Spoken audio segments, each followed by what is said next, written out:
G'day guys, and welcome back for episode 12 of the Daily Discomfort Podcast. Now today we're going to be doing it a little bit differently. So we don't have a podcast guest today. However, I'm going to be reflecting on the discussion that we had at the end of the men's run club and breathwork class today. I'm going to be going through a few key points that are actually representative of Are You OK Day, which we had this week, but addressing the topic of what actually happens if someone isn't okay. It's enough to just ask them, but how do we actually support them, or how do we take on support?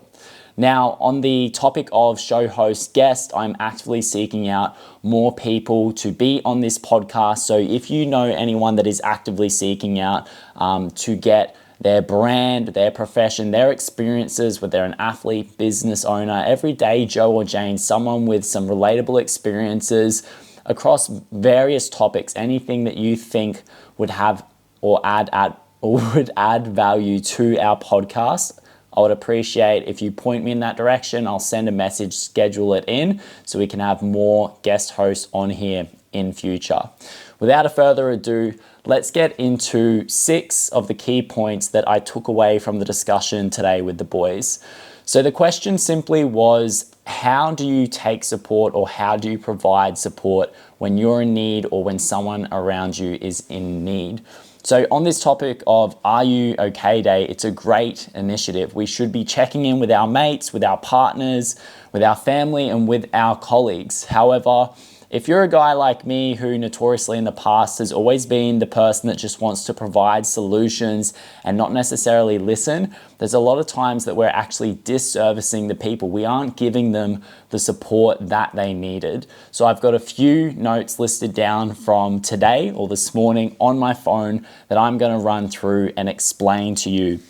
So the first one being, don't provide solutions, provide support. What does that actually look like? Well, the first thing we need to understand is actually being able to ask someone, what is it? What support do they want from us? Do they need us to listen? Do they need some advice? A lot of us as guys jump straight to advice mode. We want to provide the solution and get them from A to B. If you're a fella with a missus or a sister or a mother, you'll know that they don't always appreciate you just straight on jumping onto the solution street and trying to fix their problem, solve their problem, and not actually giving them the time or giving them the ability to validate what's actually going on and empathizing with them. So when we touch on this subject of not providing solutions straight away, we need to learn how to actually empathize with the person. One of the best ways to do this is to try put yourself in their shoes, or remember a time that you were in their shoes. So a few of the boys came up with this today, and one of the first guys to speak, I think it was Jesse, said it's actually just nice to hear someone say, that does suck. Or if someone has a problem, just going, yeah, like that really does suck. Not just brushing over and say, just be positive, man. Just keep training, just keep working hard and all these things, because it doesn't validate what's actually going on. And the funny thing with this subject is, coming from someone who's worked, in the fitness industry, I was so used to always just going for the solution. We'll just exercise. Let's look at your routine. Let's prioritize it. Let's make time for it. And a lot of these things people know that they should be doing, but they probably aren't feeling heard. You're not really understanding and listening to them. And it may seem like that's not actually going to help them or support them along their way. But if they're someone that never feels seen or never feels heard or understood, we take away something from them that is a fundamental key to them to create positive changes in their life. So what I talked about at the end of this discussion today was something called self-determination theory, which draws on 3 main factors. That is relatedness, connectedness, and autonomy. So if we look at connectedness, this is that sense of actual connection with another human being. Now, a lot of the time, a lot of us men are missing this because we don't understand and we can't explain our own emotions or challenges in our life because we've been taught to suppress them. This creates a bit of a blockade when we're talking to other people and we can't connect on a deeper level. Now, when it comes to relatedness, it's actually having things in common with other people. And on this point of not just providing solutions and actually validating someone, listening listening to someone, trying to put yourself in their shoes, or even better, being able to understand that experience, being able to relate to them and allowing them to relate back to you with this shared experience doesn't make them feel so alienated. Even if you're not someone who's judging them, if you feel alienated, if you feel like someone hasn't experienced what you're going through, you are generally going to feel judged a lot of the time. So when it comes to not just going straight up to providing the solution and actually being able to empathize and listen, a real key to this is being able to make that person feel related to. Now, the other issue that we have with just going straight for the solutions is that we take away that person's power. Again, they've probably got a really good idea of what they actually need to do to improve their life. Sometimes we do lose that clarity in terms of losing weight, improving your health. We know we need to exercise more. We know we need to eat better. We know we need to get more sleep. So why don't people do it? If it were that easy, why isn't everyone doing it? There's a lot of things that do contradict this, that do stop these things from happening. It's the same as when someone's in a bit of a shitty headspace. You can tell them, go do breath work, go meditate, go exercise and do all these things. Yes, we know they're going to work, but we've got to take the time to understand why this person isn't doing them. After they actually feel listened to, after they feel heard, after they feel validated and like you actually took the time out of your day to listen and to connect with them, they're going to be a lot more likely to actually take advice on board. Think about the last time that you had a conversation where someone just talked at you. They didn't listen to you. They were just trying to tell you what to do or tell you about themselves. How do you feel? You feel like your energy and your time is just being stolen and not appreciated. So the same thing happens when we're trying to help other people, when we're checking in with them on their mental health and well-being. If we go straight to solutions, if we just talk at them and we don't listen to them, we don't reflect to them what they're saying, they're not going to be in as good of a position to actually move forward from that conversation with some different decisions or some positive outcomes. Now, when we're getting to the second point of this, we've already started to touch on it, and that is active listening. But what we've just touched on then was reflecting as well. So funnily enough, in personal training and in coaching, there's this concept called motivational interviewing, and it's what you do when you have your first client intake with someone, when you're learning about their goals. And to be fair with you, I've done it well in the past, but I also haven't done it well. Now, the same thing that goes with conversations. If I'm talking to someone, how often am I reflecting to them what they've just said and letting them know that I've understood that? And maybe if I had some queries on it, questioning them on those points there. Is this right that you've said it like this? Is this actually what's going on? Now we're having a conversation of back and forth and they feel like they're being heard. So it's not just about listening and taking in what they're saying, but it's actually reflecting it to them. Both you and I, the person listening or watching to this, know that we have conversations, we look the person in the eye, they're telling us something really serious or they're telling us something that's going on in their life, and we're thinking about what we're going to have for lunch or dinner. We're thinking about something different, a task that we need to do. Our attention spans aren't always perfect. So a really good way to show someone that you're actively listening to them is reflecting on what they're actually saying, affirming what is being said. Now, to be honest, there is a differentiation between affirming and reflecting. Off the top of my head, I've lost it. But if you want to look into that, even just look into motivational interviewing, because it's not only something for personal training clients or for personal trainers to use with their clients. All of us can take away something from that about being able to motivate or inspire someone to change or transform whatever the habits are into their in their life, so they can start to move towards their goals. And it's so useful for friends, partners, and family as well. Now, I touched on this before too, relating with shared experiences. So you can put yourself in someone's shoes, but even better is if you've actually shared that experience with them.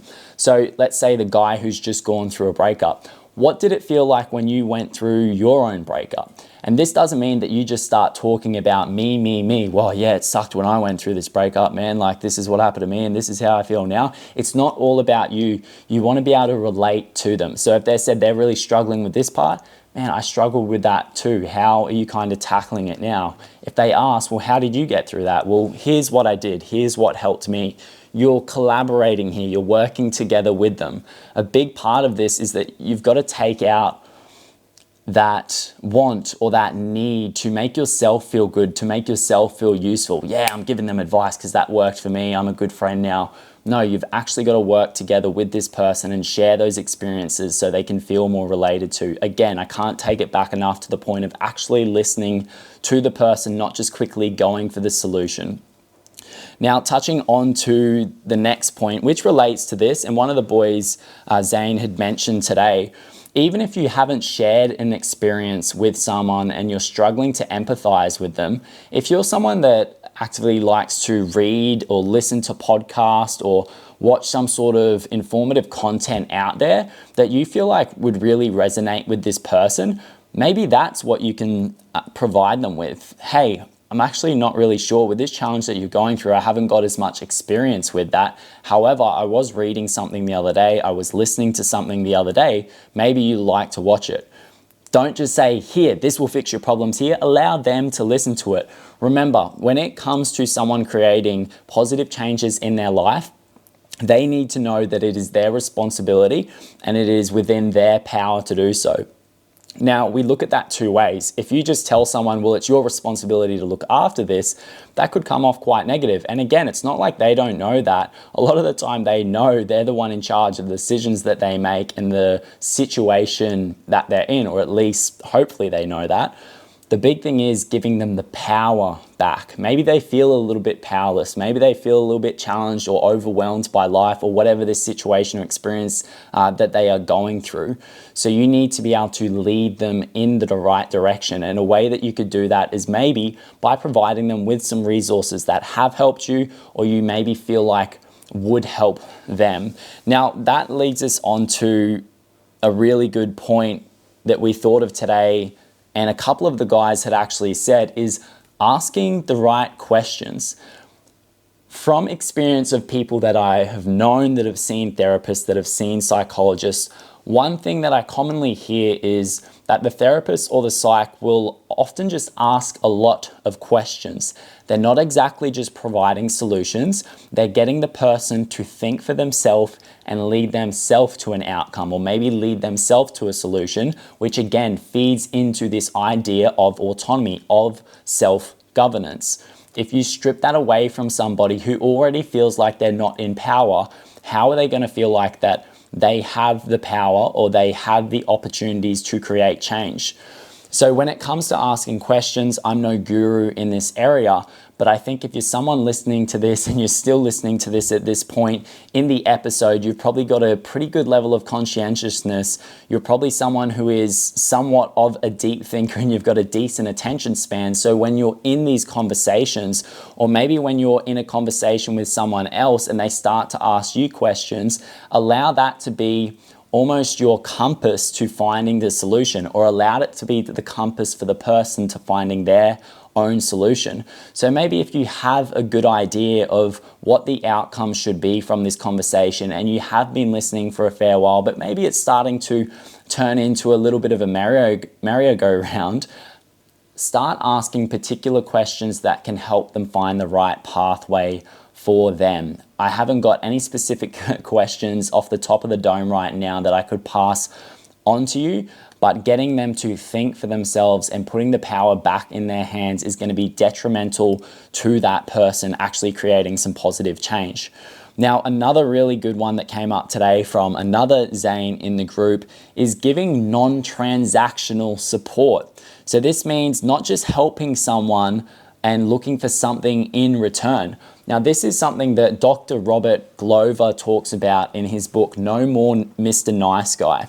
And it's called a covert contract, or roughly this correlates to it. It is when you go and help someone or you go and support someone, but at the back of your mind, or maybe the front of your mind, You've got the idea that this person then owes you something. That is a transaction, and a lot of things in life are a transaction, but that's a bit of a sneaky one. And often we mistake this for being nice to people. How I've tried to differentiate this in the past and how I've had it explained to me in the past is that we want to be someone who is kind. We can help people with what they need, but we don't do it from a place of just making ourselves feel good. And sometimes that does mean having more confronting conversations and putting ourselves in more uncomfortable situations. I think I'll leave it on that point there with how I explain it. So if you're someone that is supporting people, but then you're getting mad because they haven't helped you or they haven't done whatever it is that you expected them to do, don't offer the help in the first place. This should be coming from a genuine place from you. If you genuinely care about that person, maybe you've been going through some challenges and they weren't there for you at that time. Now, it is very easy, and I can understand why you would get angry and you would get upset, and it's worth communicating this to people. But I think when it comes to acting more compassionately, which is what we need to do, which is what we need to head towards as men, with helping the people in our life and receiving help, we need to understand that there's not always strings attached. Not everything in life is a transaction. And if anything, if we're still looking at it as a transaction, you just giving someone genuine support and them having a positive outcome for it, isn't that enough? Like, why do they need to give you anything back? Why do they need to, I don't know, give you money or more attention? Or if you're a guy in a relationship and you're hoping that if you support your missus, you're going to get more sex, which is actually from this book where a big part of that comes from men, is they'll do nice things for their missus and then they're expecting something in return. Again, it's called a covert contract, and I would really recommend looking into that concept or into that book. Now, before I blurt on any more about this topic here, I want to move on to that point which I alluded to earlier, is asking someone for the support that they actually require. And flipping it around, if someone's trying to help you and they're not giving you the support that you need at that point in time, letting it be known, communicating it. The biggest part in any relationship is always going to be communication, and we know that. But it is being implicit about what your needs are, and that will allow them to be met. So, for example, if you're having some sort of issue, actually maybe not between yourself and your girlfriend, but you and your partner are having some problems, or your partner's just having a problem of their own and it's not even necessary to do with you, we now know, don't go straight for the solutions there, but ask for the support that they need. Hey, do you want me to listen? Hey, would you like to go for a walk and get out of here? Maybe they're just a little bit overwhelmed and locked down in the environment that they're in. They need to get away from it for a bit. Ask them what they need. Do they need some space and time? Do they need some time with their friends? Ask what it is of the support that they're looking for from you in that instant. For myself at times with my partner, if I'm ever at a point where I know the best thing for me in that moment is to get out and exercise and blow some steam off, I would let her know, hey, I need to go for a run, I need to go to the gym, I need to go do this. Now, luckily for us, I've only had to do that a couple of times, so usually we will just communicate it and we'll be direct. I felt this way because you said this.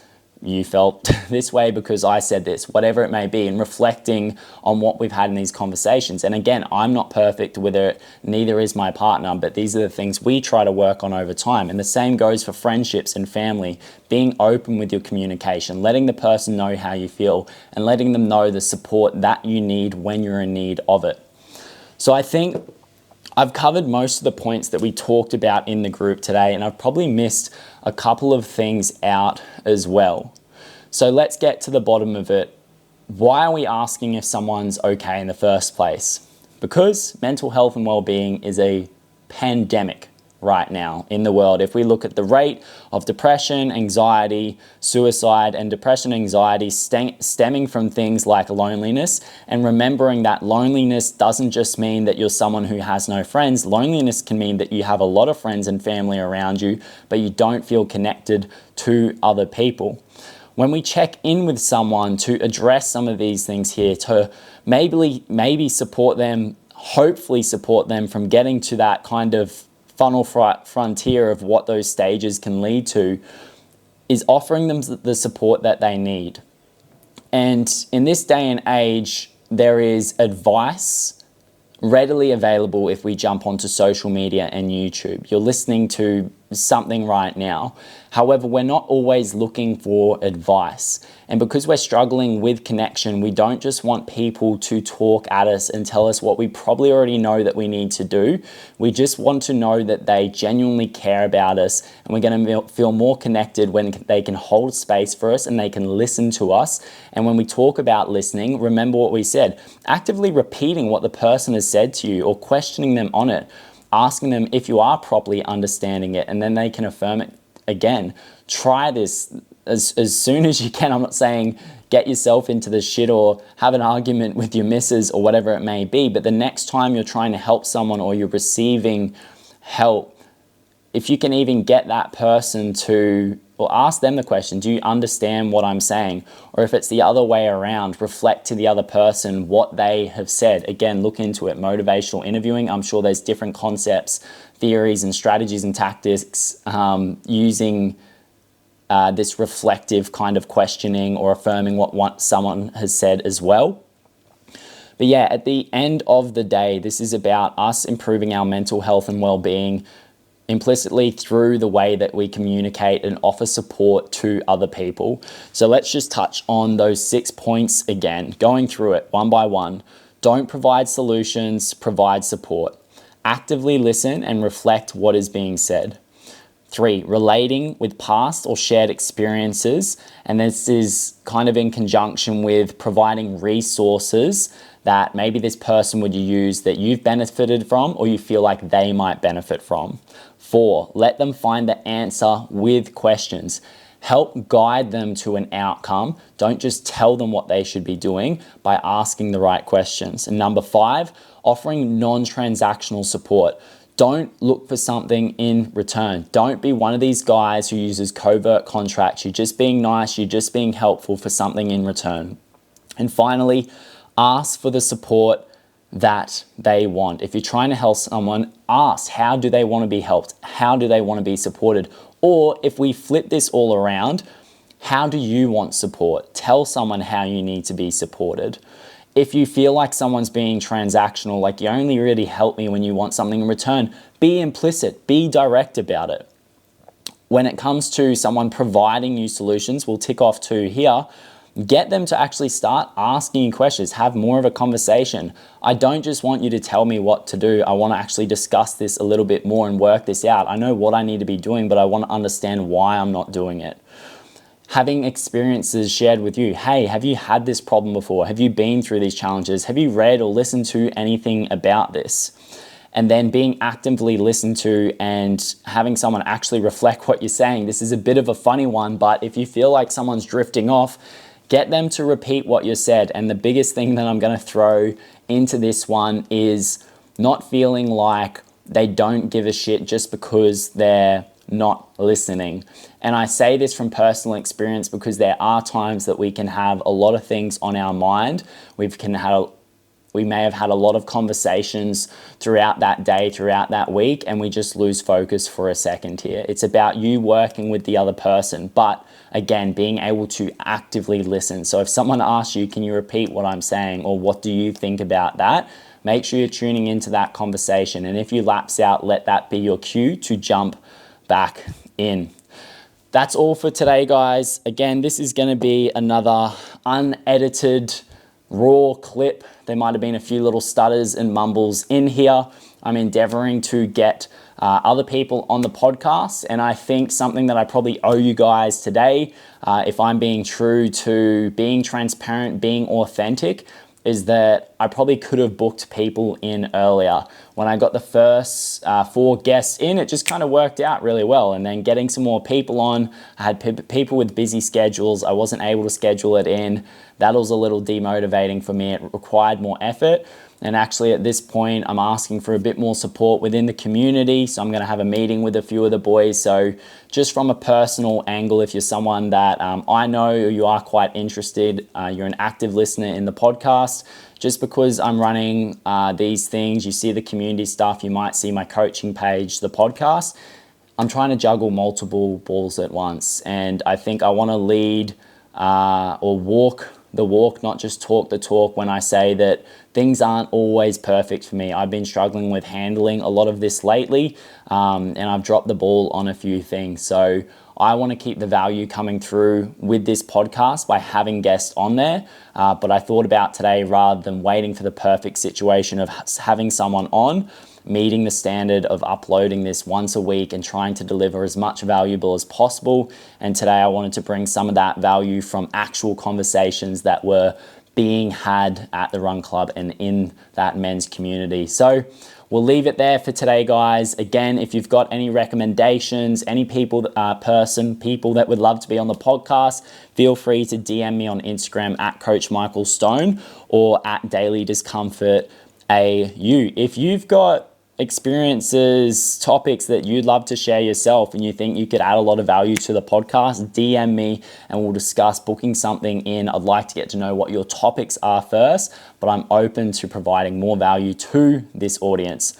Now, final things, the Daily Discomfort Run Club. So if you're looking at coming down, if you're in Brisbane, 6 a.m. every Saturday at Wharf Park in Newstead. We are there basically every week. At the end of every month now, we're going to be having an open community event. That means guys and gals. So one of our next events at the end of the month, we're actually going to be joining VPA and Locked In Run Club over at Kangaroo Point for their 5.5K run. And then we're also planning something for November. And then we've got something planned for the end of the year as well. If you're someone who is looking to just get around the community, but you can't do it in person, I am going to be launching something on the Daily Discomfort side of things very soon that tries to promote building this online community and not just the face-to-face stuff for people that are interstate or maybe are international. That's enough for today, guys. Let me know any thoughts, opinions, any feedback. Leave it in the comment section, or if you'd like to chat with me personally, at Coach Michael Stone on Instagram or at Daily Discomfort AU. Thank you for listening, and I hope you enjoy the rest of your day.